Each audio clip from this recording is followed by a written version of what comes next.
今集咧就想介紹一下林家謙嘅《秋葉原》啦。咁呢首歌咧，佢係用咗四季為主題啦，用咗落葉咧嚟比喻人與人之間嘅離合咁嘅。咁啊，春天啦就係識新朋友啦，生新葉啦；夏天咧就生得好茂盛啦，即係好開心啦。去到秋天咧就開始落葉啦，即係人與人之間開始有啲離合啊。咁呢啲係四季嘅定律嚟嘅，整定嘅，咁亦都唔使太強求啦。咁我哋好啊，聽下個 intro 先。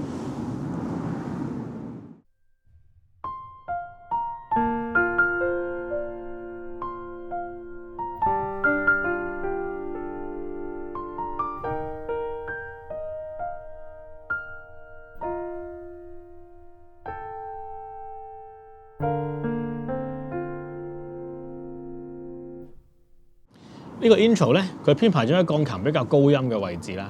咁我哋彈嘅時候咧，就可以輕手啲，彈得佢靚啲、晶瑩啲，同埋喺個速度上咧，都可以有少少快快慢慢啦，令到隻歌更加 expressive 嘅，即係好似一個音樂盒咁樣嘅。好啦，咁就講到呢度啦，拜拜。